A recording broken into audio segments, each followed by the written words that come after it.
Estamos en la segunda jornada del curso, la gestión de la diversidad en entornos laborales, formación en competencias y compromiso con la Agenda 2030. La mesa redonda de hoy se titula El poder de la diferencia, la diversidad como valor estratégico de la empresa. Y las ponentes serán Mirta Beatriz Casanova, que es fundadora y presidenta del Instituto Europeo para la Gestión de la Diversidad, y María Concepción García Gómez, vicerrectora de Empleo y Emprendimiento de la Universidad Complutense de Madrid. Yo soy Serafín Soliño, director de estudiantes de la Universidad Complutense. Bueno, paso a presentaros a las ponentes. Mirta es fundadora y presidenta del Instituto Europeo para la Gestión de la Diversidad, que da apoyo en su política estratégica a empresas, instituciones y regiones. Es miembro del Consejo Europeo de la Diversidad, promovido por la Fundación The Conference Board, miembro del Summit de la Diversidad y Acciones Trabajo-Familia del Reino Unido, miembro del Global Forum de Diversity Issues, fundadora y directora general durante 16 años de la multinacional Stan Home, empresa de venta directa, 10 años CEO de Naivit Group, especialista en prospectiva y análisis de escenarios, profesora de gestión de la diversidad en la Universidad ESADE y profesora durante 21 años de prospectiva para el mundo empresarial en el programa de Mujeres y Empresarias, ODAM. Mirta es filóloga, ha cursado estudios de Ingeniería Industrial y Administración de Empresas en el IES de la Universidad de Navarra, ha sido presidenta de la Red Europea de Mujeres para el Desarrollo de la Dirección, miembro del Lobby Europeo de la Mujer, del Consejo de la Fundación Gorbachev y fue nominada Una Mujer para Europa en 1996 por el Comité Británico del Galardón. Y aquí, a mi izquierda, tenemos a María Concepción García Gómez, catedrática EU del Departamento de Organización de Empresas y Marketing en la Facultad de Comercio y Turismo y doctora en Dirección de Empresas por la Universidad Complutense de Madrid. Ha ocupado diversos cargos académicos, entre otros ha sido decana de la Facultad de Comercio y Turismo, vicedecana de Ordenación Académica y alumnos de la misma facultad, subdirectora de Relaciones Institucionales, así como secretaria académica de la Escuela Universitaria de Estudios Empresariales y secretaria académica del Departamento de Organización de Empresas. En cuanto a su labor docente e investigadora, se centra en la estrategia empresarial y el emprendimiento, con especial atención al sector turístico. Tiene amplia experiencia como tutora de prácticas en empresas, así como en la impartición de cursos de formación permanente, Escuela Complutense de Verano, talleres de emprendimiento en España y América Latina y dirección y participación en proyectos de innovación y mejora de la calidad docente. Pues, presentados sus extensos currículums impresionantes, quisiera comenzar porque el título un poco de la mesa redonda es en honor al libro de Mirta, pero quisiera abrir el debate, la mesa redonda, con una primera intervención de ambas ponentes sobre el tema que nos ocupa, que es el poder de la diversidad y su importancia transformadora y, sobre todo, su enfoque social, educativo y laboral.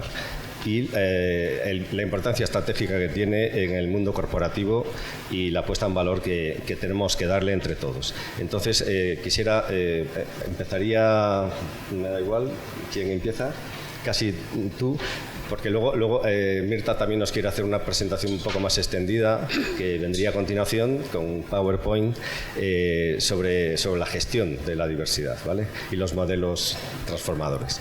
Entonces, casi empieza tú, luego Conchi, ¿vale? Millones de gracias y gracias a todos por estar aquí. Si me extiendo un poco, lo siento, pero es que no lo puedo resumir más. En fin. A ver, yo le he dedicado 40 años de mi vida. No se oye. Espera un momento, no se oye bien. No se... Un segundo. Lo tengo aquí. ¿Se oye? No. No se oye. Bien, yo quería deciros antes, y gracias por esa introducción, que es que es un poco agobiante por esa introducción, que yo le he dedicado 40 años de mi vida al estudio científico y modeling, o sea, modelaje de sistemas y proyectos de la diversidad.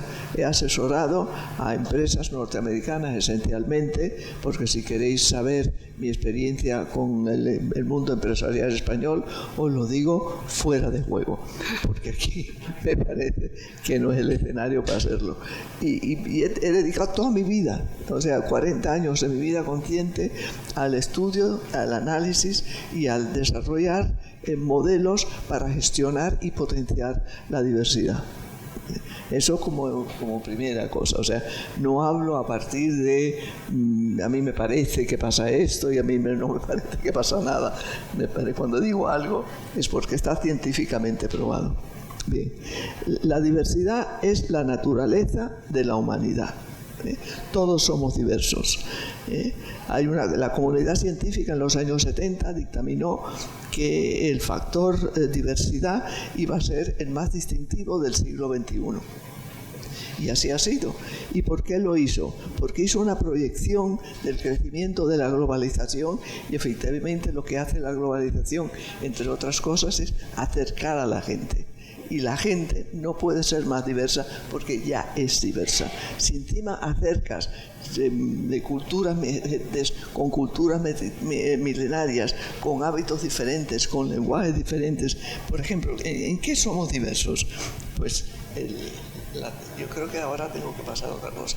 La tecnología de la información y la velocidad del cambio han generado esta globalización. Esta globalización, y somos diversos y somos desiguales, no se oye nada. Somos diversos y somos desiguales. La tecnología de la información y la velocidad del cambio han hecho que se acerquen los habitantes de este mundo, 7.700 millones, y evidentemente que crean pues un cultivo enorme de innovación, de diferencias y de desarrollo. Entonces somos totalmente desiguales. Tecnología de la información y la velocidad del cambio han achicado el mundo y han encogido al mundo. O sea, antes no nos podíamos poner en contacto con nadie porque nos habíamos dejado en que la tecnología de la información y la rapidez de los cambios encogen al mundo. O sea, hoy estamos a un clic de todo el mundo. Hace 40 años teníamos que llamar por teléfono a alguien y hace 60 teníamos que coger un barco. 60. ¿Vale? Entendamos la velocidad del cambio. Cosa que la naturaleza humana no es fácil que lo asimile. Y en eso estamos todos. Bien. Por lo tanto, somos todos desiguales. Todos. No hay dos personas iguales en el mundo, ni los habrá nunca. Y entonces eso condiciona su forma de pensar, su forma de actuar, su forma de construir, su forma de desconstruir y sus relaciones. Por ejemplo, somos diversos, somos diversísimos. A ver si se ve. El mundo tecnológico, esta es la velocidad del cambio. Para que tengáis una idea de la velocidad del cambio, hay 190 millones de emails al minuto, para que tengáis una idea de la velocidad a la que van las cosas. Hay 3.8 millones de solicitudes a Google de información, que evidentemente pues ya no se venden enciclopedias, que ahora lo que se vende es transformar, en fin, todo tiene sus consecuencias y no podemos extendernos porque no tenemos tiempo. ¿Y eso a qué se debe? Pues a que somos diversos. ¿Y en qué es diversa la humanidad? La humanidad son hombres y mujeres que son diversos. O sea, los hombres y mujeres tienen 7.000 lenguas, 22.000 creencias, 932 son analfabetos, más universitarios en Canadá que en México, más mujeres que hombres universitarios, diferentes en competencias, en habilidades, en estructuras familiares, el 52% en demográfico, el 52% de la población es femenina, el 23% tiene discapacidad, el 12% tiene otra orientación orientación sexual. En la edad, la natalidad cero está en los países desarrollados, el 95% de la natalidad está en los países no desarrollados. La Unión Europea en el 2040 tendrá el 50% de su población mayor de 50 años. Las empresas que no empiecen a pensar en eso tienen, por llamarle algo, un problema. Por llamarle algo, tienen un problema. Hay 5 etnias, de las cuales el 10% es caucásico, o sea, somos la excepción del mundo. Si creemos que somos la pera, somos la excepción del mundo. Por ejemplo, en el Open de Estados Unidos de mujer femenino del 2021, Gemma Raducanu, inglesa, de padre rumano y madre china, le ganó a Leila Fernández, de nacionalidad canadiense, de padre ecuatoriano y madre filipina. ¿Cuál es la raza de la globalización? El mestizaje. ¿Y el mestizaje se comporta igual que una raza de una cultura milenaria? ¿Sí o no? No. Bueno, y ese es el mundo en el que nos toca vivir, que es un mundo apasionante y es un mundo con muchas oportunidades y muchos riesgos. La humanidad es diversa, de hombres y mujeres en el planeta, pero que cuando interactúan de manera inclusiva generan innovación. Bien, los grupos obsoletos son los grupos homogéneos de gentes iguales, generan obsolescencia, que era lo que se generaba cuando no había intercomunicación entre las personas. Los grupos, pero es que no lo digo yo, lo dice la ciencia. Los grupos de personas homogéneas generan obsolescencia. ¿Por qué? Porque repiten estrategias conocidas. Los grupos diversos, que se han formado diversos, son los que generan el conflicto mundial, regional, empresarial, familiar, etc. Y son los grupos diversos, inclusivos, de personas con diferentes perfiles, pero que se respetan sus opiniones y valoran sus opiniones y sus competencias, son los responsables de la innovación que se ha hecho en el mundo y la que se hará. Porque si hemos hecho innovación en el mundo en los últimos 100 años, pensar que la que se hará es todavía mayor. El 2%, el día 2 de noviembre, la UNESCO le dio clasificación a la diversidad cultural de Patrimonio de la Humanidad. Es Patrimonio de la Humanidad porque es la generadora de la innovación del mundo. Y eso lo ha dicho UNESCO, que cuando dice algo es por alguna razón potente. Quiero recordaros que en los últimos 100 años de la humanidad es cuando ha habido más desarrollo.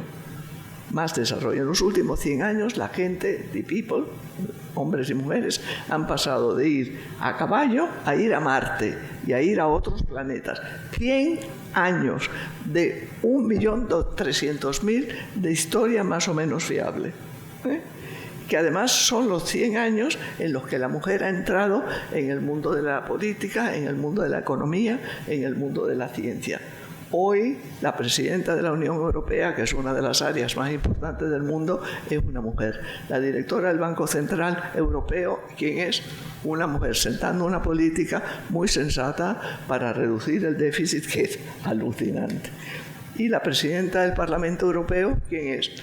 Una mujer. O sea, si dudamos del ingreso de la mujer, es que no podemos dudar, es que es solamente que tiene su tiempo calar en todos los ámbitos porque necesita formación. Por lo tanto, la tecnología de la información y la velocidad del cambio generan esta globalización, que es la que nos trae a la innovación, que es el deber más importante que tienen las organizaciones para mantenerse en el futuro. y ya sé que me he cogido muchísimo tiempo, pero creo que ha quedado claro qué cosa es la diversidad, y si no me lo preguntáis otra vez, y cuál es su acometido en este momento y en el próximo siglo. Muchas gracias, Mirta.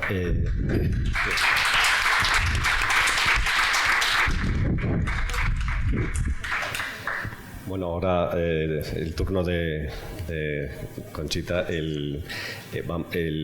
Yo ya te propongo que lo vayas enfocando un poco a la responsabilidad que tenemos también desde el sector educativo, la formación continua en las empresas. Si vamos incorporando esa cultura y también formando en eso, en capacidad de gestión de la inclusión para ese objetivo de los ODS, que es el 10, que es la transformación social a través de la inclusión, de la diversidad. Pues sí, muchas gracias, Mirta. Yo no creo que te hayas extendido mucho. Estábamos todos escuchándote maravillados. Quiero empezar agradeciendo a la dirección del curso, especialmente a mi querida compañera Carmen, darme la posibilidad de acompañaros durante esta mañana, a Toñi, a todos los que forman parte del curso, a Ángeles, por supuesto. Y bueno, pues yo aquí estoy feliz porque es un tema que tengo dos sombreros, ¿no?, ahora mismo puestos. Por un lado, me viene cercano como profesora de organización de empresas, que como bien has comentado al principio soy desde hace muchos años, como profesora investigadora en el área de estrategia empresarial y de creación de empresas. Y por otro lado, pues el sombrero actual como vicerrectora de empleabilidad y emprendimiento, en el que pues tengo una responsabilidad efectivamente sobre la puesta en práctica de estas cuestiones dentro de la propia universidad y hacia el exterior.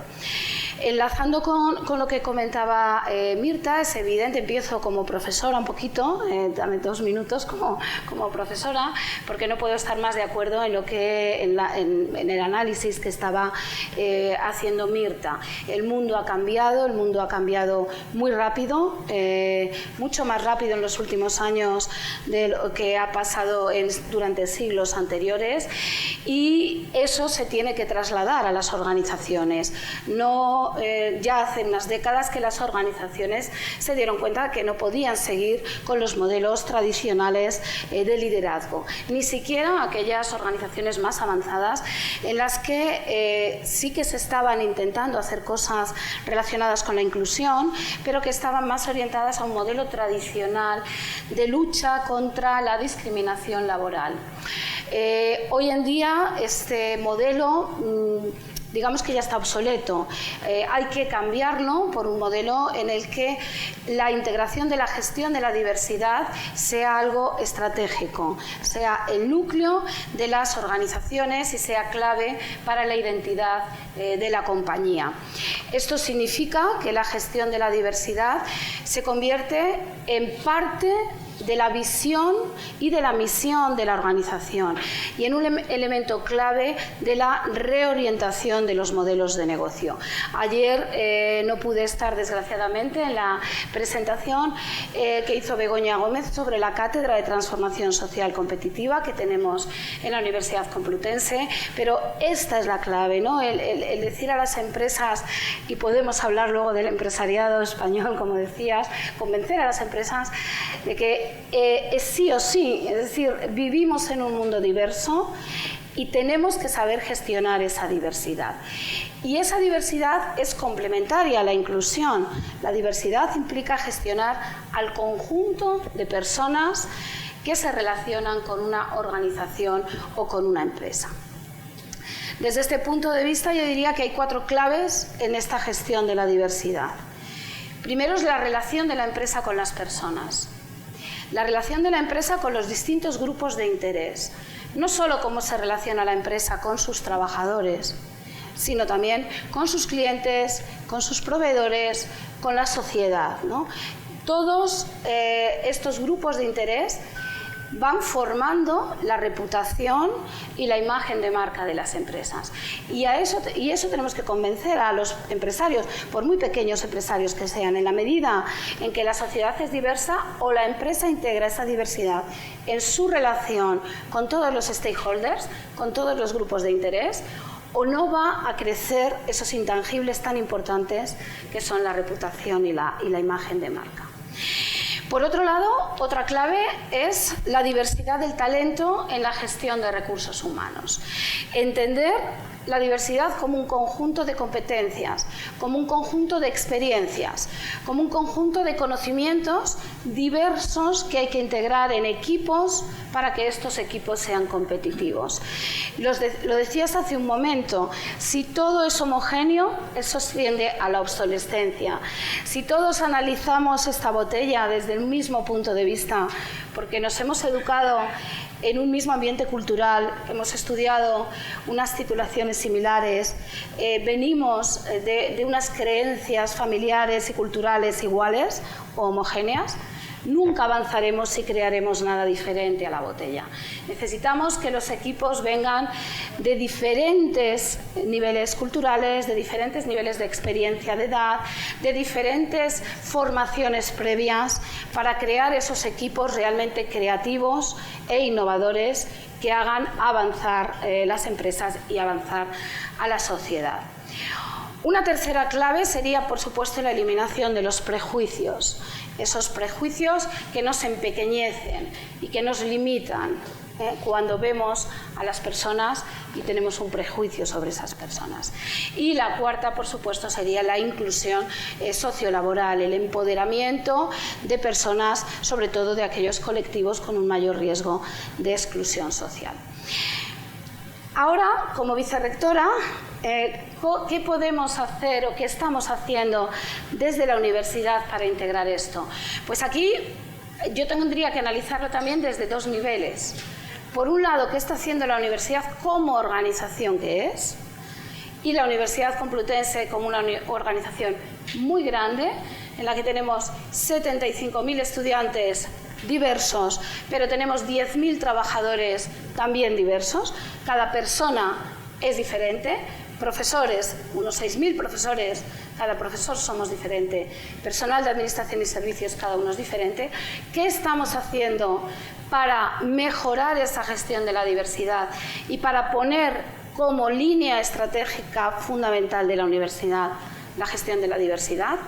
Y por otro lado, dentro de mis competencias como vicerrectora de empleabilidad y emprendimiento, ¿cómo trasladamos ese ejemplo que hacemos como universidad, cómo lo trasladamos al contenido, a las tres misiones de la universidad, que son la docencia, la investigación y la transferencia de conocimiento? Entonces, bueno, si queréis, luego podemos ir desarrollando cada una de estas partes con preguntas y demás. Quería hacer primero esta introducción, ¿no? Como organización tenemos una responsabilidad de integrar como estrategia de la propia universidad la gestión de la diversidad, y después, como misión de la universidad, tenemos que trasladar a nuestros estudiantes, pero también a los profesores y al personal de administración y servicios, a través de la docencia, la investigación y la transferencia de conocimiento, estos valores. Gracias.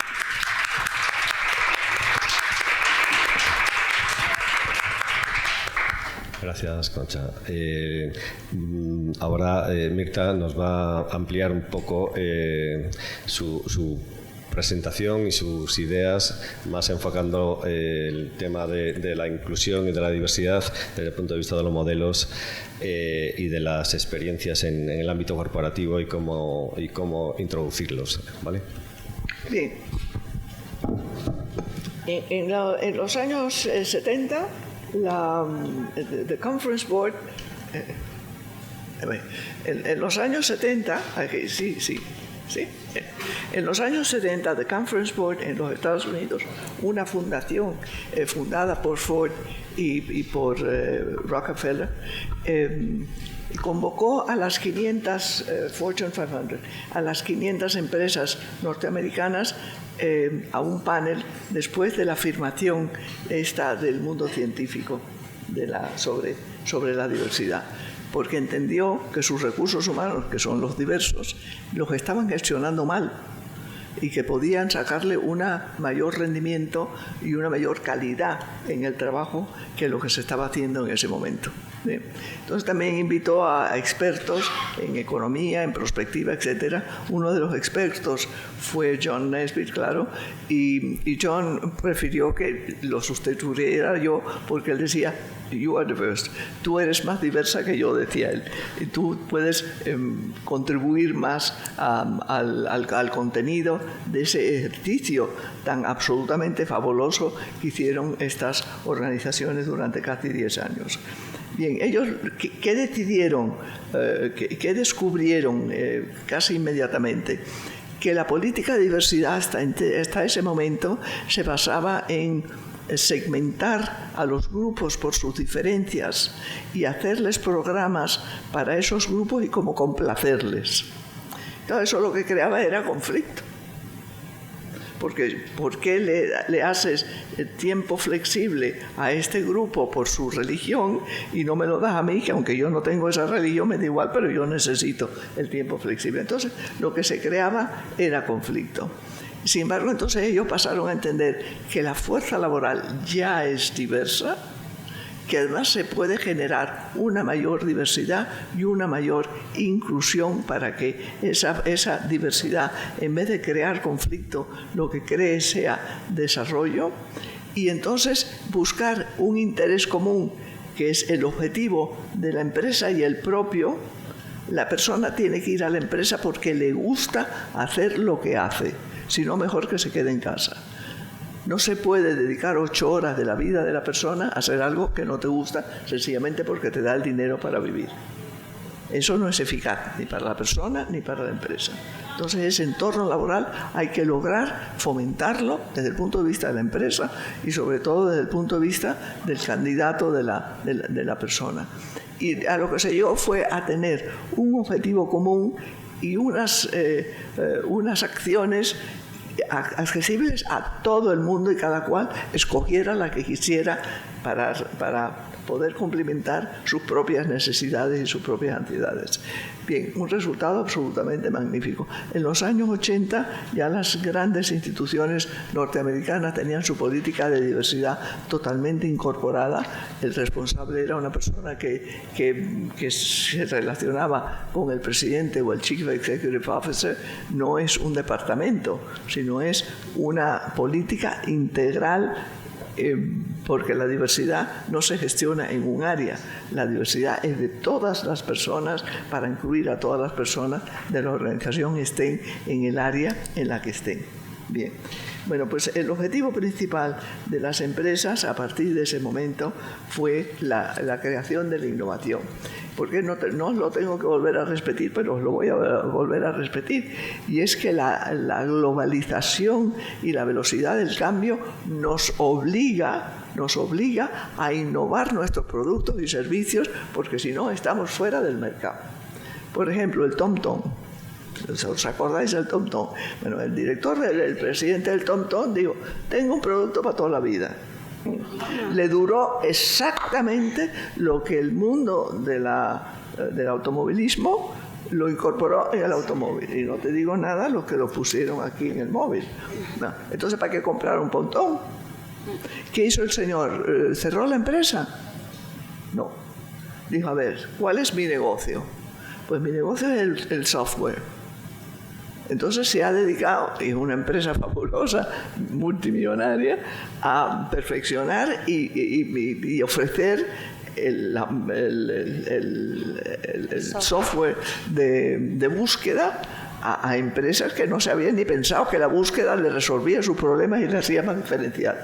Bueno, el señor tiene un negocio fabuloso. ¿Por qué? Porque ha sabido innovar. Ha sabido que no dura nada toda la vida, porque la gente es diversa, porque las cosas cambian y porque la capacidad que tienen las personas es la de crear cosas nuevas, porque si no, la obsolescencia del entorno te hace obsoleto en el primer día. Por lo tanto, ese es un de estos. Entonces, ¿qué hacemos? Pues lo primero que hacemos es que la empresa tiene que tener un objetivo claro. Y ese objetivo puede ser ir a 5 nuevos países, generar un nuevo, entrar en un nuevo mercado, hacer lo que sea. Pero ¿cuál es tu objetivo de futuro? Y por lo tanto, tu objetivo de futuro tienes que estar seguro de que conoces la diversidad y las capacitaciones de tu gente para ver si te pueden llevar a ese futuro o no. Y la gente nueva que incorporas tiene evidentemente que tener esas características. Para ser, por ejemplo, si quieres entrar en 7 países, lo menos que puedes hacer es tener gente de esas 7 nacionalidades, porque si no, tienes un problema porque no sabes qué decirles y cómo dirigirte a ellas. Entonces, os quiero dar un ejemplo. Kellogg's, ¿conocéis Kellogg's? Bien. Kellogg's es centenaria, con un monoproducto que ya es, no va más, de dificultad. Kellogg's es centenaria en el mundo entero con un monoproducto. Entre las cosas que hace cosas verdaderamente maravillosas, tiene una universidad que se llama la Universidad Kellogg's, que además de ser magnífica, tiene una política por la cual las personas que aprueba para entrar cada año tienen que representar la diversidad mundial. Si no, no entran. O sea, su conjunto de alumnos tienen que representar la diversidad mundial. ¿Qué pasa? Que cuando Kellogg's, ellos terminan su curso, cuando Kellogg's terminan y además le dan una formación muy adecuada a la política de la empresa, pues recluta a personas totalmente formadas, totalmente de los grupos, de los perfiles de diversidad que le hace falta para su futuro y claro, es continuamente innovadora Kellogg's. Y una empresa con un monoproducto de más de 100 años. Vamos, esto es una cosa de libro, ¿no? Muy bien, entonces hay que marcar estos objetivos y hay que tener unos programas de sensibilización continua. Bueno, hay que marcar los objetivos, hay que crear un charter, o sea, un conjunto, un ejecutivo para gestionar la diversidad en la empresa. No lo gestiona un departamento, lo gestiona un grupo de gente que además vienen de la misma empresa para poder interactuar y después tiene que marcar unos indicadores por los cuales se va a medir y evaluar los resultados de las actividades y de los proyectos. Lo que no se mide, no se hace, dice Shell. Lo que no se mide, no se hace. Tienes que medir para poder decir, yo invierto en este programa, porque es eficaz. Bien. Entonces, tiene que haber un programa continuo de sensibilización hacia la gente de su cultura, sus talentos, sus noticias, que son diversas, sus entrevistas, cualquier tipo de actividad que dé a conocer las diversidades culturales, de hábito, de pensamiento de las personas y que sea positivo. Y que les guste interaccionar con esto, ya sea en desayunos, en proyectos, en unidades de creación, de innovación, lo que sea, pero tienes que hacerlo.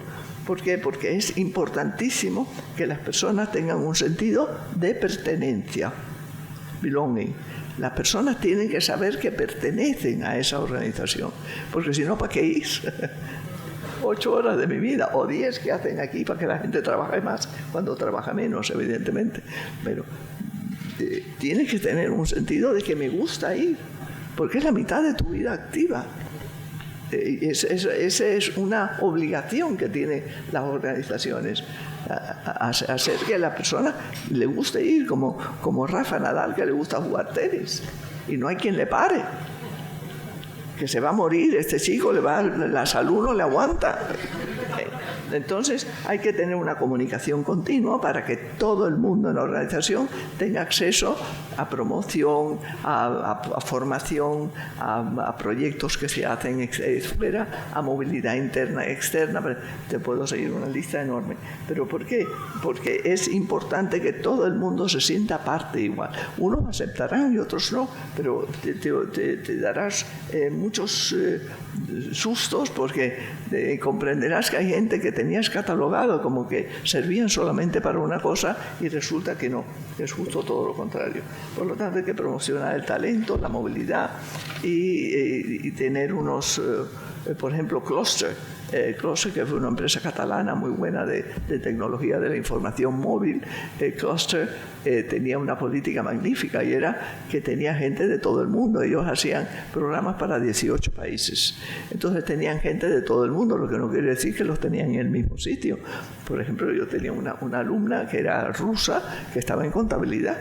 Pero cuando había un programa de telefonía móvil para Rusia, ¿quién estaba en el grupo de trabajo? Esta chica que salía de contabilidad unas horas, se iba para allá y, ojo, le hacían caso. Ella decía, este color no, esta palabra tampoco, esto de tampoco. Y un caso enorme, porque así iba la oferta totalmente respetuosa de lo que la gente en ese país puede aprobar. ¿Pero qué trabajo nos cuesta esto? Coño, no nos cuesta ningún trabajo. Es que es normal que se haga esto, ¿no? Bueno, pues Cluster lo hacía. Cuando Cluster se vendió a una empresa norteamericana, Diamond, se vendió por 1.100 millones de euros, que tampoco está mal. Para que tengáis una leve idea de la capacidad técnica y del valor de la empresa. Entonces hay la compensación. Vale, no se compensa solamente con el dinero, eso es un error. Se compensa con el tiempo, se compensa con la confianza que le das a la gente, se compensa porque, por ejemplo, ¿qué hace 3Ms, Minnesota Mining, 3Ms, POSIT, para que lo tengamos más claro? ¿Qué hace? Pues toda su gente tiene que innovar. Ya tú sabes, tú entras en el 3Ms y si no te gusta innovar, mejor es que no vayas. Porque todo el mundo hace lo suyo divinamente porque quiere poder innovar y crear su negocio. A ver, 3Ms es enorme. No compra nunca nadie, no compra otras empresas para crecer, no. ¿Cómo crece? Crece porque su gente inventa. Su gente es innovadora. Por ejemplo, un señor se le ocurrió una pega, que pegase del todo, no pegó, pero las secretarias vieron que tenía otra utilización, lo han comercializado y es el POSIT de toda la vida, que sigue siendo primero. Bueno, como ese, tú coges la lista de lo que hace 3Ms y es todo así, lo hace su gente. Cuando tú entras en 3Ms, o eres innovador y quieres montar una empresa si quieres, o mejor no vayas porque el resto de la gente es la vibración que tiene. ¿No? La empresa es de una eficacia absolutamente demencial. Es que no tiene competidor, ¿entiendes? Por ejemplo, tú incluyes a todo tu personal en tu organización. Tú a la hora de escoger, de seleccionar, no seleccionas en el mismo lugar, porque si no seleccionas gente igual. A la hora de incorporar a personas, no incorporas a personas todas iguales, sino al revés. Dice, ¿qué perfil me hará falta para el futuro? Para tenerlas dentro, me da igual si los pongo en un departamento u otro, pero lo tienes, porque puedes hacer movilidad interna de cursos y de programas de formación. Tienes que ser la compensación. Todo esto hay que revisar cada área de la gestión de personas para poder introducirlo. Después hay que incluir a todos tus públicos, a los consumidores, por supuesto, les haces programas, los haces suyo. Al final la persona compra marca.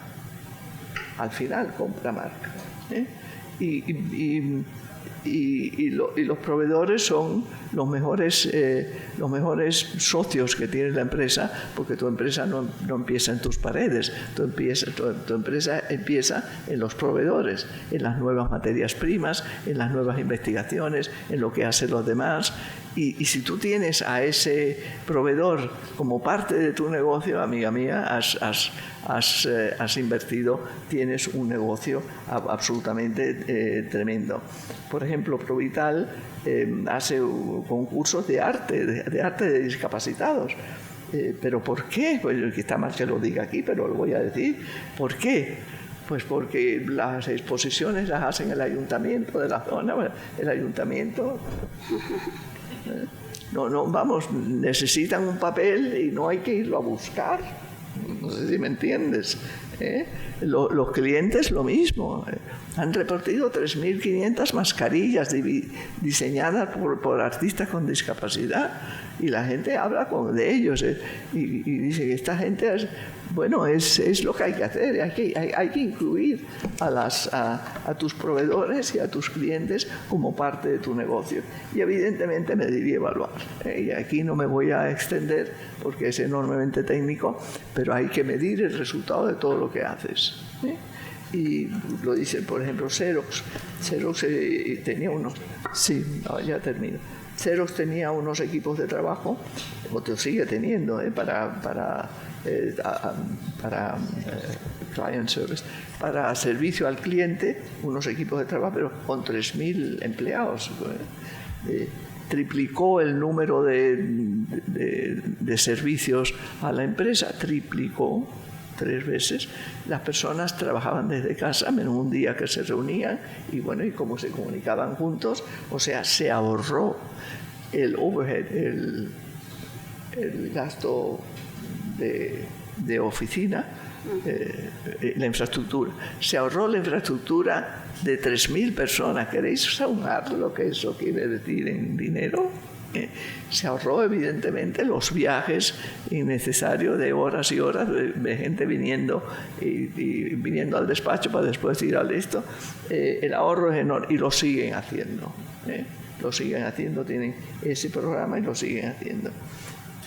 Bueno, yo lo único que os puedo decir es que la gestión de la diversidad es un imperativo social, es un imperativo económico y es un imperativo legal, porque, como sabéis, está totalmente prohibido discriminar en la Unión Europea. No lo sé si sabéis, pero está totalmente prohibido desde 2011, con unas multas enormes que pueden poner, y el coste de la no gestión de la diversidad no hay empresa que lo pueda costear.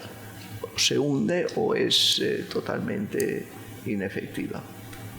Y os he cogido mucho tiempo, pero me parece que quizá con el tema tuyo es importante que a la hora de educar hay que educar en cuál es la gestión en qué gestión hay que educar, y que hay que educar en gestiones específicas que están hechas. No le hace caso a nadie, eso es otra historia, porque España es diversa, es diferente. Spain is different, lo dijo el ministro, ¿no? el Fraga, y es diferente. Y claro, yo he trabajado toda mi vida con empresas norteamericanas y tengo este desvío tan enorme, que yo vivo la diversidad de otra forma ejecutiva, y vengo aquí, hablo con una empresa española y se me cae el alma al suelo, porque es que ni entienden ni quieren entender y te mienten es horroroso. Quieren poner un letrero y no saben de qué letrero poner ni de qué va. Bueno. Todo esto en familia, porque fuera de la familia. Intentaremos cambiarlo estamos intentando, ¿no? Cambiarlo desde la universidad. Poco a poco. Al final tiene que ser un cambio cultural, y los cambios culturales son lentos, pero hay que ir dando los pasos para facilitar ese cambio cultural. Por eso es importante formar a nuestros estudiantes, a todos nuestros estudiantes, en esa diversidad, porque eso luego lo van a trasladar a sus organizaciones. Es decir, no solamente es formar a los que van a liderar las organizaciones, sino a todos los que van a trabajar, porque al final para poder integrar esa diversidad en la vida de la organización tiene que surgir de una manera formal, pero también desde la organización informal de todos los trabajadores que se incorporan. Y por otro lado, también la universidad tiene otro papel importante, y es a través de la formación permanente, que hablaremos también ahora. Es decir, no solo formar a los estudiantes que están estudiando grados o másteres o doctorados en la universidad, sino también ofrecer formación a las empresas para que a su vez formen a los trabajadores. Porque claro, todo ha cambiado muy rápidamente y el que piense que ya con la titulación que tenía le vale para el resto de su vida, pues es como el que tenga una empresa como el TomTom y piense que le va a servir para siempre, ¿no? No es así. Tenemos que estar continuamente formándonos a lo largo de la vida. Y ahí creo que las universidades tenemos que asumir un papel de liderazgo y un papel clave y ofrecer a las empresas nuestro conocimiento, los resultados de nuestras investigaciones como transferencia de conocimiento también, es otra forma de transferir conocimiento, realizar cursos de formación permanente para reciclar y otorgar estas nuevas competencias a los trabajadores de las empresas, ¿no? Y ahí está además la formación bonificada, que muchas empresas no utilizan, y ahí estamos nosotros para ayudarles a gestionar eso y que la propia empresa no lo vea como un coste tener que formar a sus trabajadores en estos temas, sino al revés, como un beneficio que, como decía al principio, va a redundar en una mayor reputación y en una mayor imagen de marca, integrar la diversidad como parte esencial del modelo de negocio. Entonces, bueno, ahí tenemos que ir poco a poco dando esos pasos y espero que se vaya notando en el empresariado español que, claro, tiene una estructura tan diferente del estadounidense que tampoco podemos cargar las culpas sobre él, sino que hay que irle convenciendo de que eso va a tener una rentabilidad para su empresa, que es una inversión, que no es un gasto y que España es diferente, pero es diversa. Somos diversos desde siempre. Por aquí han pasado todos los pueblos y las civilizaciones prácticamente y hemos tenido que ir integrando. Entonces, a veces es un poco contradictorio, ¿no? Sí. Ver cómo nosotros, que somos un país diverso por historia y por tradición, pues estamos a veces negando esa diversidad o no trabajándola de la manera adecuada. Y ahora, Serafín, puedes seguir, que me he colado aquí. No, bien, bien.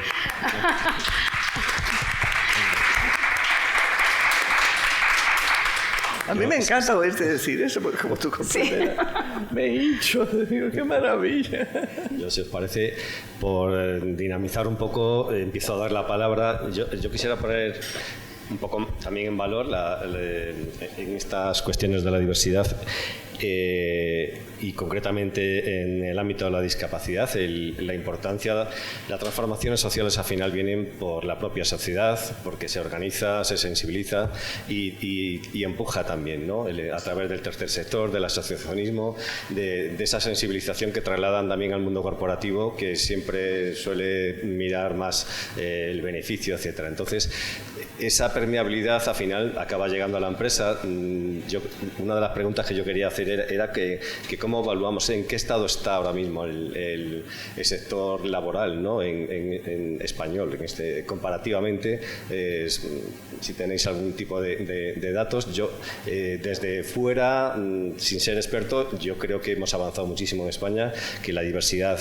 tiene tres patas, que es el empuje del tercer sector, de la gente, también las políticas públicas que se derivan de ello por la presión también de la gente, que todo hay que decirlo, y las propias políticas públicas obligan también a tener proyectos, programas específicos para ello, y luego el liderazgo de las universidades, que yo creo que es importante también para formar a los futuros directivos de las empresas a que incorporen estas políticas. Entonces, ahí hay un equilibrio y en esas tres patas y todos nos retroalimentamos unos a otros, ¿no? Pero yo creo que ahora mismo en el mundo corporativo Desde que se incorporó la responsabilidad social corporativa como una dimensión organizacional de la empresa, y eso pesaba ya en las cuentas de gestión, en los balances, incluso ahora últimamente en la capacidad de conseguir, no sé, proyectos públicos,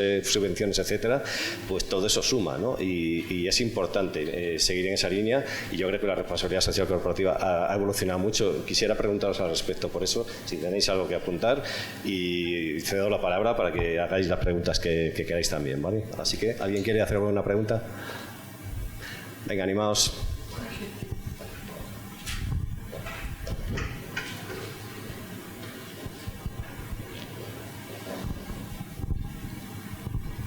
Hola, buenos días. Muchísimas gracias, Mirta, Serafín, María Concepción. Conchita, por favor. Conchita, vale. Yo soy profesor de la escuela pública, entonces de niños de 3 a 12 años.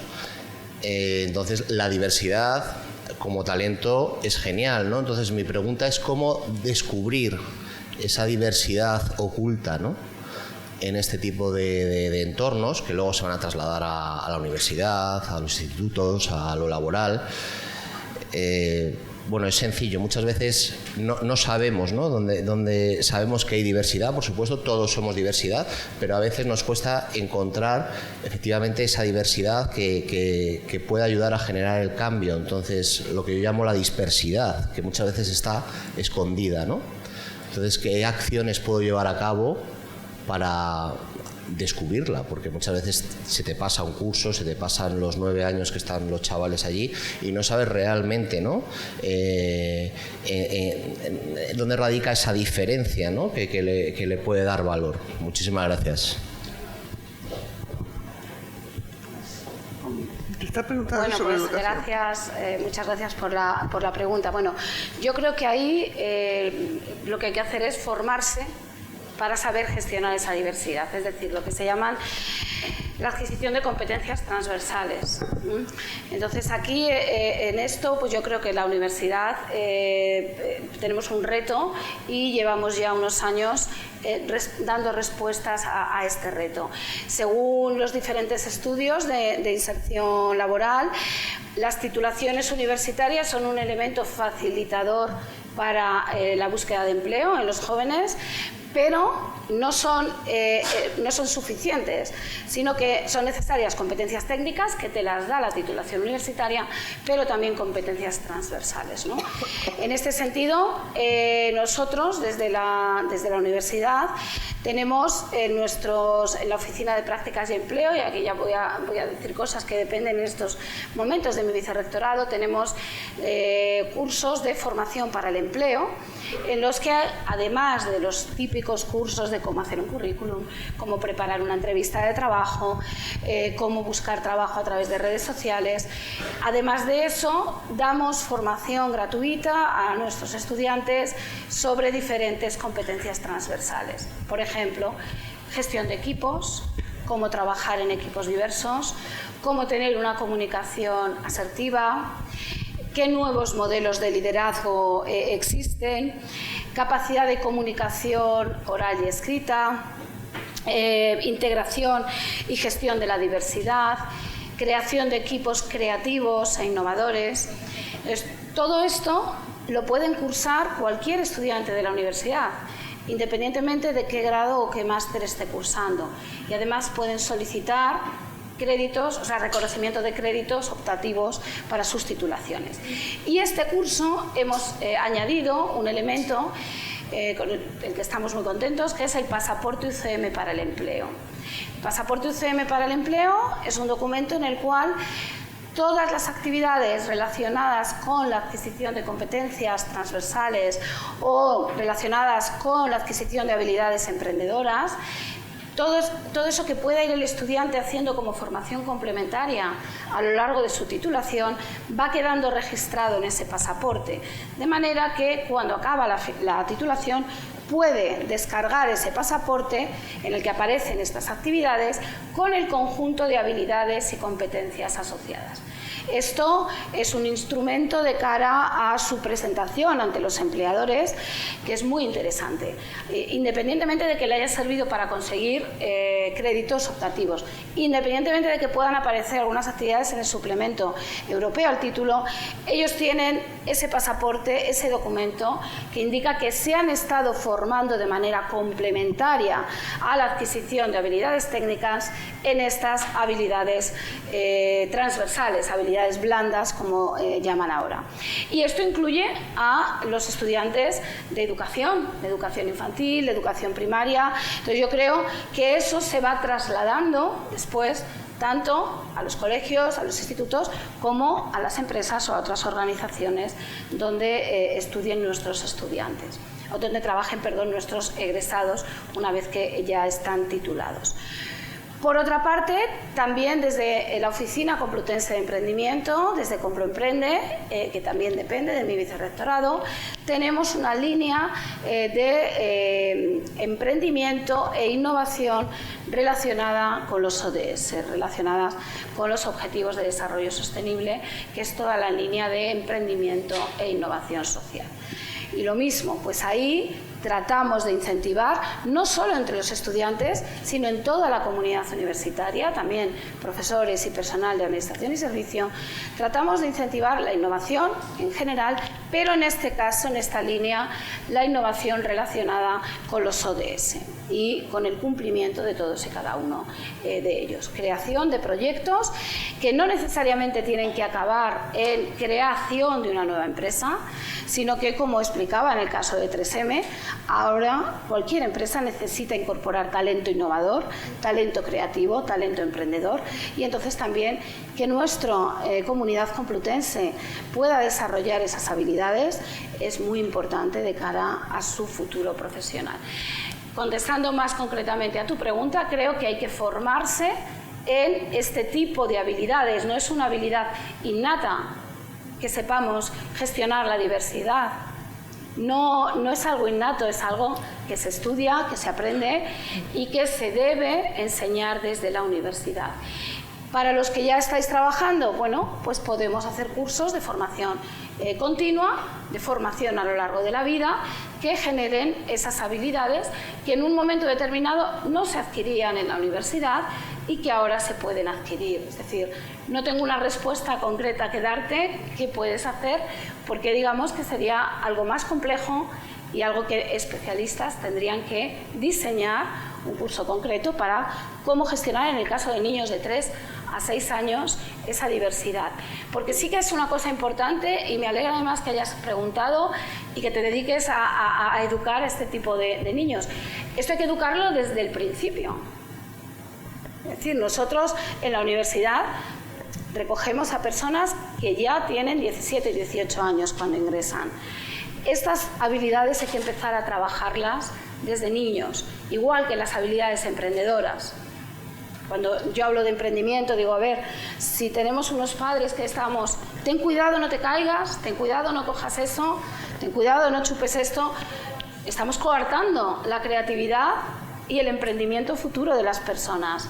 No digo que les dejemos que se suiciden a los bebés, ¿no? En esa etapa de 1 a 2 años que hay que salvarles la vida constantemente y cogen una rabieta como recompensa haberles salvado la vida, evidentemente no, pero tampoco hay que ser sobreprotectores. Entonces ahí también hay que empezar con las habilidades emprendedoras desde que son bebés en las casas, para que podamos ya cuando lleguen a la universidad desarrollarlo. Entonces me parece interesantísimo que tengas esa inquietud y yo lo que te animaría es a buscar cursos de formación que pueden ayudarte a desarrollar esas habilidades que tú necesitas para trasladar al aula.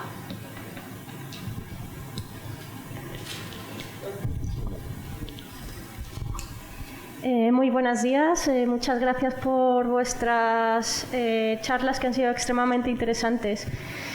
Aquí quería preguntar qué se está haciendo desde el punto de vista de las empresas seleccionadoras, porque yo sufrí el proceso de buscar empleo, de tener que adaptarme a lo que querían ellos, o sea, dejar de ser yo misma ponerme una máscara y ver si así me contrataba a alguien, que me parece en principio horroroso. Y una vez superada esa prueba, veo que cuando estás en empleos de entry level, o sea, tu primer empleo, las empresas suelen subcontratar a otras empresas, digamos, especialistas, pero he visto que han sido las más reacias a contratar personas con perfiles distintos. Entonces, quería saber si se está haciendo algo actualmente, en estos últimos 4 años, sobre sensibilizar a estas otras empresas preseleccionadoras de candidatos. Y, en general, otra pregunta de cuáles son los sectores en los que se suele ver todavía un margen de mejora, como puede ser el biotecnológico, el tecnológico, el financiero. Mirta, yo creo. Pues mira, yo, a ver, la gestión de la diversidad es la inclusión. Es la inclusión. ¿Y qué cosa es inclusión? Inclusión es el respeto a las diferencias de opiniones y valorar las diferentes actitudes de las personas y trabajar juntos. Eso es un ejercicio que tenemos que aprender a hacer absolutamente todos, ¿eh? Y esto es un ejercicio que al empresariado español le cuesta. Le cuesta porque es discriminatorio. Entonces hay que empezar, cosa que ya yo no tengo tiempo de hacer porque soy muy mayor y le he dedicado 40 años y no lo he logrado. Hay que acercarse a las empresas españolas y convencerles de que con discriminación hacia actitudes heredadas de pequeño y de las discriminaciones que tienen por su educación juvenil y casi infantil, unconscious bias, que se llama en inglés, con eso no solamente no se adelanta nada, sino la empresa pierde y pierden sus personas y sobre todo se pierde una cosa que es enormemente importante, que es la calidad de vida, la calidad del trabajo y la calidad de todo en las organizaciones. Si tú vas a un sitio y vas a trabajar a gusto, eres mucho más efectivo que si vas a trabajar a disgusto y si tienes unos conflictos internos enormes. Sobre todo, la inclusión es la palabra clave. La inclusión que no es fácil de acercar porque hay que quitar los estereotipos que tenemos de pequeños, que son los que adquirimos cuando somos pequeños. Cuando somos pequeños no aprendemos, asimilamos. Asimilamos un idioma. Por ejemplo, un niño que nace en China y lo adopta un matrimonio o una pareja alemana y se va a los 2 meses a Alemania. A los 3 años, ¿qué habla? Alemán. ¿Habla chino? No. ¿Se le cambian los ojos? Tampoco. Entonces, ¿ha aprendido alemán con lo que es la gramática alemana? Ni idea. Pero habla alemán. ¿Entiendes? Y se comporta como se comporta la familia. ¿Qué pasa? Que en mi familia, por lo que sea, pues a las personas de color no se les admitía. En mi familia sí, porque yo soy cubana y mi ama era negra, a quien he adorado toda mi vida, evidentemente. Y no teníamos ningún problema con eso. Quizás tendríamos otros que ahora mismo no sé cuáles son, pero se discrimina, se hace lo correcto y lo incorrecto en una casa. Y es un niño, lo acepta y entonces vive de acuerdo con esos estereotipos toda la vida y cambiarlo es dificilísimo. ¿Qué se trata con los programas de sensibilización? Pues cambiar esos estereotipos poco a poco, poniendo de relieve las ventajas y las aportaciones que pueden hacer cosas que tú antes discriminabas porque no sabías por qué las discriminabas, y esto es justo todo lo contrario. Hay que conocer la parte oscura debajo de la línea de flotación de las personas, o sea, sus diferencias culturales, para saber cuál es su comportamiento, qué es lo que le gustan hacer, cuáles son sus capacidades.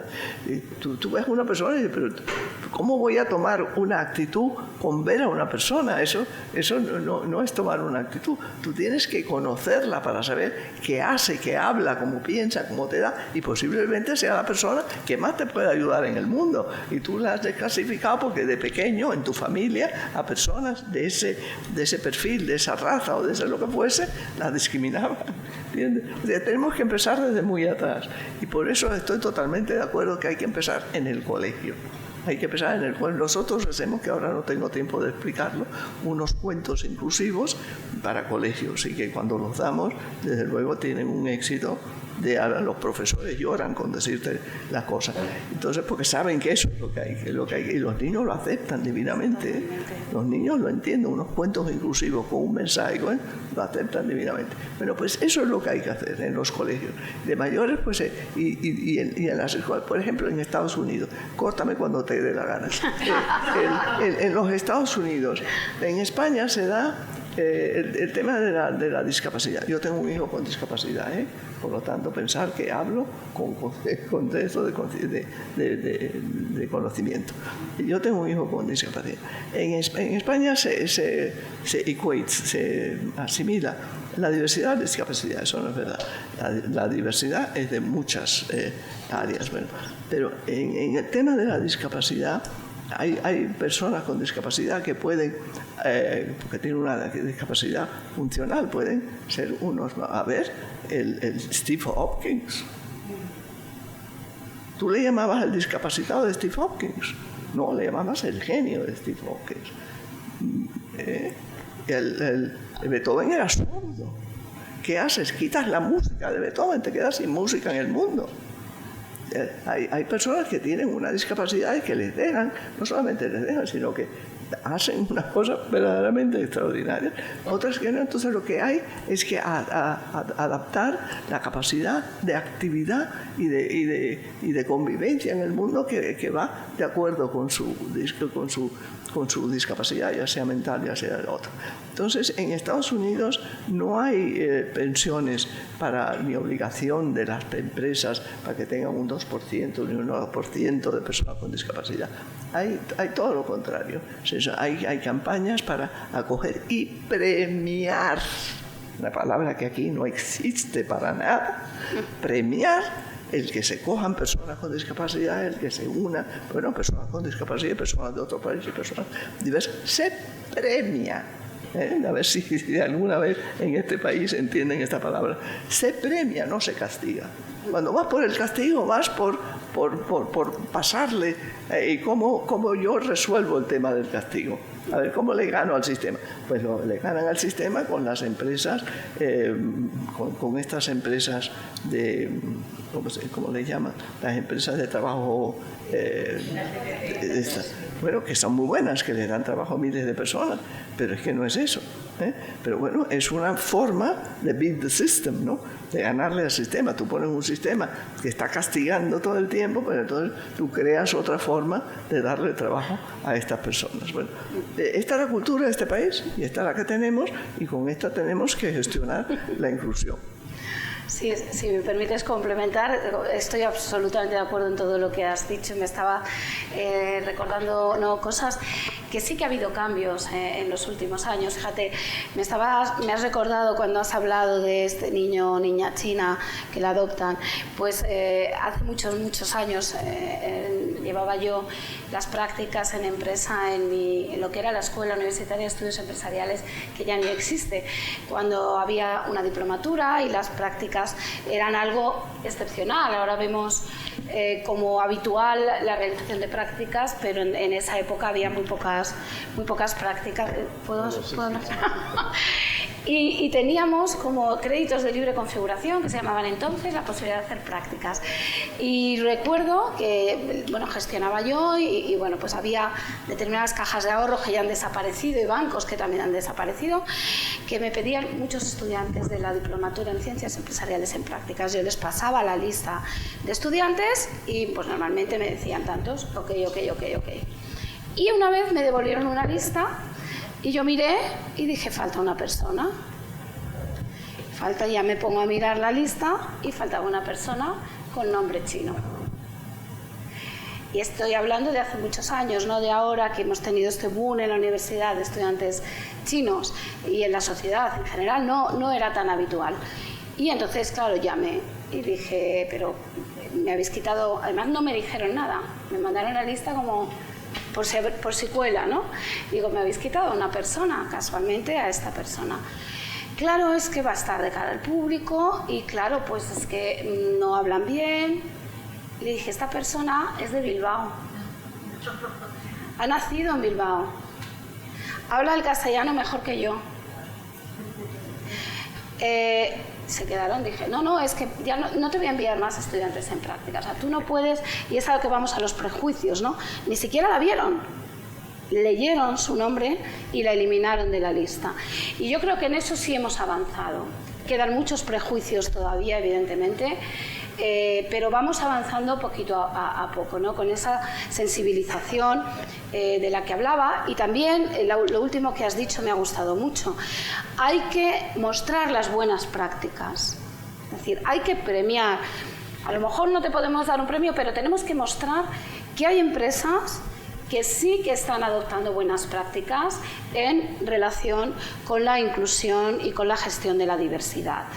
En tu caso, bueno, pues ahora hablando de prácticas, es verdad que las prácticas se han convertido en una herramienta muy importante de cara a esa primera vinculación con el mercado de trabajo de los estudiantes universitarios, ¿no? Y nosotros ahí, desde hace 3 años, hemos creado un evento anual que es el reconocimiento a entidades colaboradoras en prácticas externas.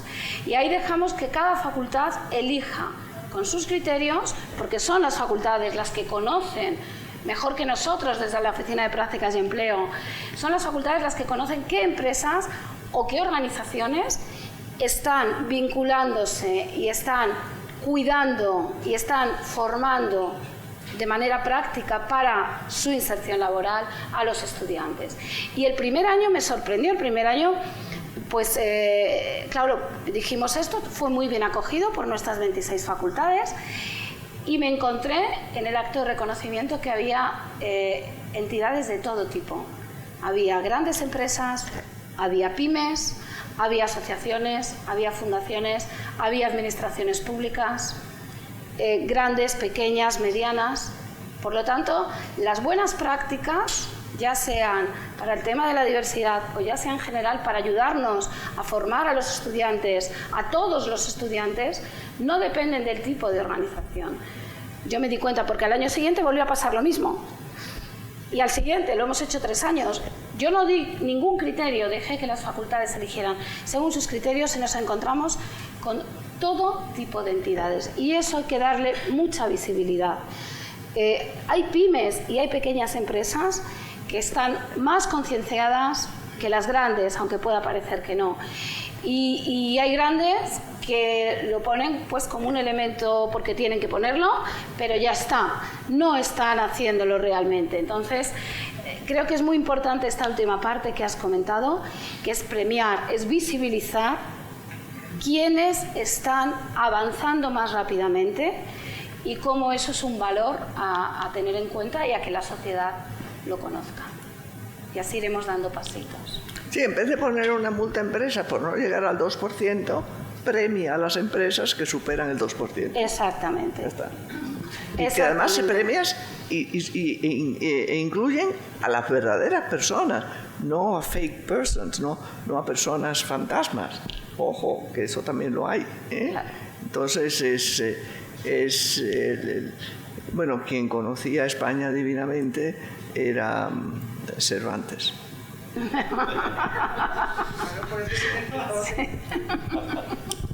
Bueno, ya estamos ya cerrando la mesa redonda porque nos estamos yendo de hora. Una última ronda de preguntas con respuesta breve, si os parece. ¿Alguien quiere apuntar?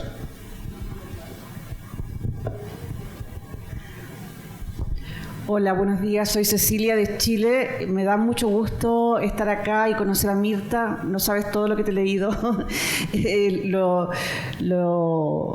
Vengo siguiendo el tema de la gestión de la diversidad desde hace un tiempo. Trabajo en inclusión en mi país, en un proyecto I+D de inclusión laboral asociado a discapacidad. Como tú bien dices, en América Latina trabajamos segmentadamente las diversidades. Creo que ahí hay un tema y era lo primero que quería comentar y preguntarte, ¿no? Tal vez sea necesario todavía que en algunos países de América Latina y particularmente en un país como en Chile sean necesarias estas acciones, todavía son acciones afirmativas, ¿no? Porque se trata de igualar oportunidades para el acceso, por ejemplo, al trabajo de personas con discapacidad. Estamos recién con una ley que data, la ley de inclusión laboral data ahora desde el año 2018 y establece un 1% para aquellas empresas que tengan más de 100 trabajadores.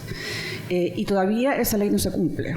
Es decir, a 4 años desde la promulgación de la ley, solamente el 34% de las empresas han logrado esa meta. Bueno, estuvo la pandemia de por medio, ¿no?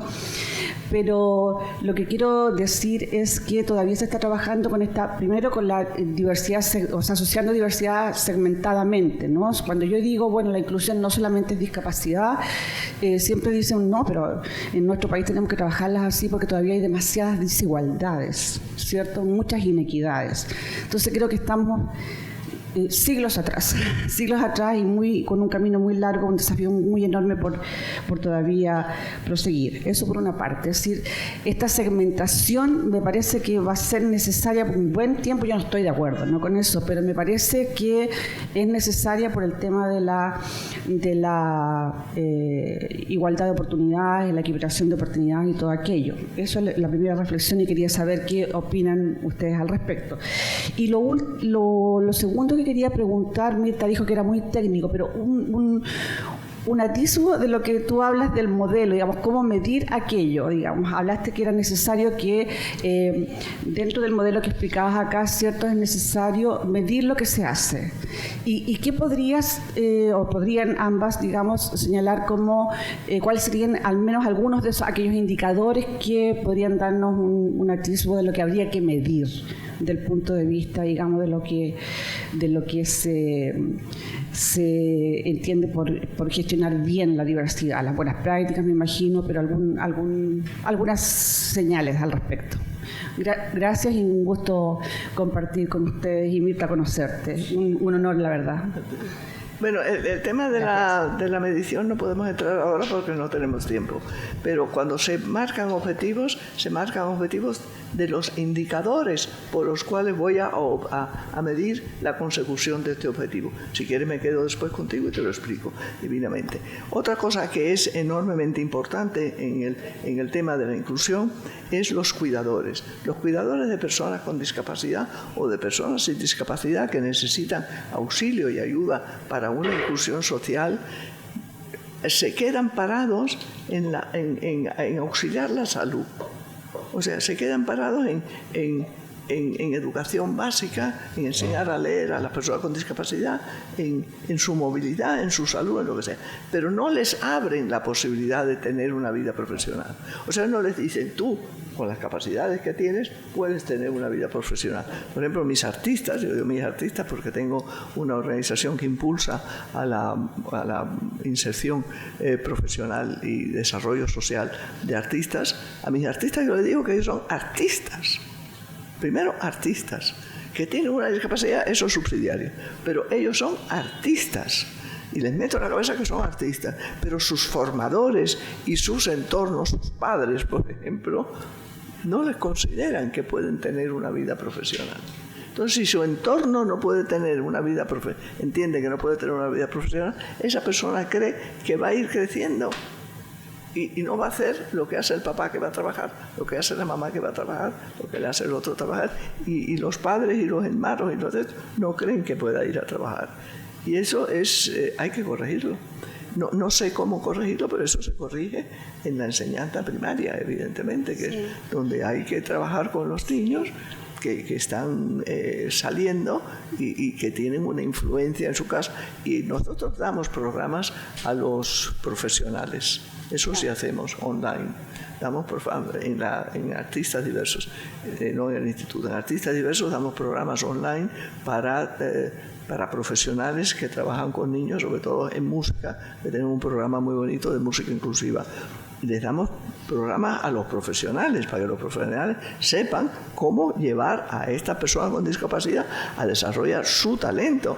A ver, yo tengo un hijo que tiene discapacidad, nació con parálisis cerebral.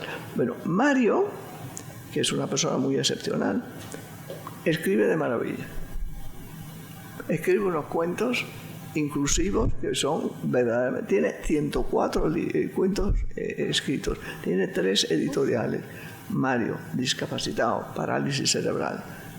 Él es el Mario que escribe los cuentos que a los niños les gustan. Porque su madre, esta señora que está aquí, le ha dicho desde el principio de sus tiempos que él tiene capacidad para hacer todo lo que él quiere hacer. Cosa que los formadores no llevan a estas personas a decir usted puede tener una vida profesional. Y a los padres tampoco, ¿eh? Entonces hay que trabajar en todos los terrenos. Sí. Y en ese es uno que nos chocamos con unas paredes enormes. Porque yo tengo unos problemas con los padres de mis artistas verdaderamente serios, algunos, ¿eh?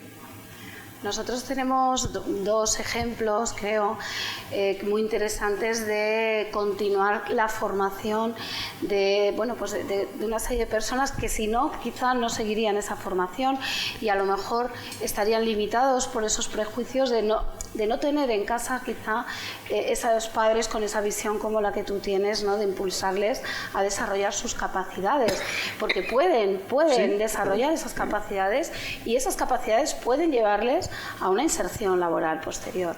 Entonces tenemos 2 diplomas de formación permanente, uno que lleva más tiempo, que es el diploma de formación permanente para jóvenes con discapacidad intelectual, que es el programa Liceo, que está en la Facultad de Educación de la Universidad Complutense, pero participan muchas más facultades, la Facultad de Veterinaria, la Facultad de Enfermería, Fisioterapia y Podología, la Facultad de Ciencias de la Información y la Facultad de Trabajo Social y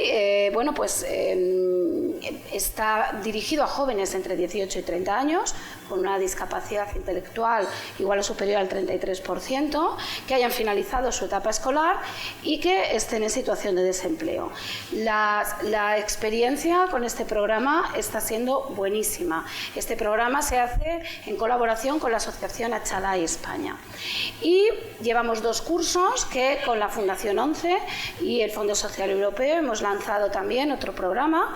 En este caso se llama Programa Accede, técnico auxiliar en evaluación de entornos inclusivos, que también está dirigido a personas con discapacidad intelectual, a jóvenes, y que realizan prácticas obligatoriamente, realizan prácticas tanto dentro de distintas dependencias de la universidad como fuera, con entidades colaboradoras, con empresas colaboradoras que están formando en prácticas a estos estudiantes. Llevamos 2 ediciones de este programa que se impulsó desde la Delegación del Rector para la Diversidad e Inclusión y apoyamos desde mi vicerrectorado, del que depende la formación permanente, y los resultados están siendo buenísimos. Y de hecho aquí tenemos un ejemplo de algunos estudiantes de estos 2 títulos, igual que de otros grados y másteres de la Universidad Complutense, que están trabajando en los cursos de verano y que además ya el año pasado lo hicieron, salió muy bien la experiencia. Este año se está ampliando la experiencia y, si no he entendido mal, se va a ampliar a más eventos de la universidad, no solo a trabajar en los cursos de verano, porque pueden trabajar como técnicos de apoyo, como técnicos auxiliares, pueden trabajar y pueden aprender a ser autónomos y a tener una vida laboral posterior. Entonces, claro que podemos hacer cosas, sobre todo desarrollando las capacidades que ellos tienen y que tienen que descubrir que las tienen. Y no lo van a descubrir tampoco, como decía antes, no es ciencia infusa, no lo van a descubrir de una manera casual. Hay que ayudarles a que lo descubran y hay que acompañarles en ese crecimiento y en ese desarrollo de sus capacidades. No, yo quisiera que tuvieses, bueno, si le puedes mandar el vídeo de obras de artistas. Yo te mandé el año pasado un vídeo de obras de artistas. Mándale el vídeo de obra para que veas qué obra. Es que si no dice que son de artistas con discapacidad, no lo sabrías. Hay cosas verdaderamente extraordinarias. El museo virtual. Extraordinarias. ¿Se llama artistas inclusivos? Sí, artistas diversos. Diversos. Sí, pero ahora nuestro moderador está absolutamente agobiado. Tenemos tiempo. Cerramos con el vídeo. Con el vídeo, si queréis.